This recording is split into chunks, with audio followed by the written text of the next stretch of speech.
గత నెలలో ఆంధ్రప్రదేశ్లో సంభవించిన తుఫాన్లు, భారీ వర్షాల కారణంగా రాష్ట్రంలోని పలు జిల్లాలు తీవ్రంగా దెబ్బతిన్నాయి.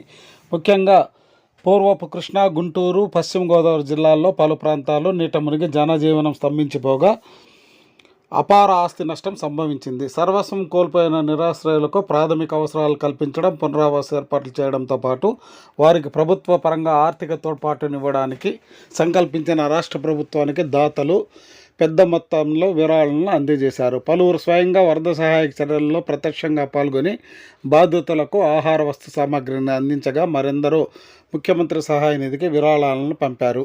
ఈ క్రమంలో పలమనేరుకు చెందిన 1983 ఫ్రెండ్షిప్ అకాడమీ సభ్యులు తమ వంతుగా సుమారు 24,000 రూపాయల నిధులను సమకూర్చి చెక్కు రూపంలో గంగవరం తహసీల్దార్ ద్వారా ముఖ్యమంత్రి సహాయ నిధికి పంపించారు. ప్రకృతి వైపరీత్యాల కారణంగా ఇబ్బందులు పాలైన తోటి ప్రజలకు తమ వంతు చేయూతను అందించడం ఆనందంగా ఉందని, తాము సమర్పించిన చిన్న మొత్తంతో కొందరికి ప్రయోజనం చేకూరినా చాలని వారు పేర్కొన్నారు. ఈ కార్యక్రమంలో పళని, శివ, ప్రకాష్, కరంచంద్, వరదరాజులు, శ్రీనివాసులు, సురేంద్ర తదితరులు పాల్గొన్నారు.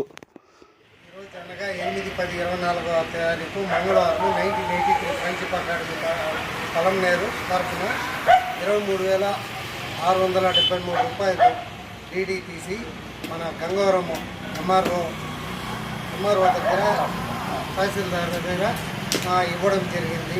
ఇది సీఎం రిలీఫ్ ఫండ్కు పంపించడం జరిగింది. దీనికి సహకరించిన మా మిత్ర బృందానికి హృదయపూర్వక ధన్యవాదాలు తెలుపుతున్నాను.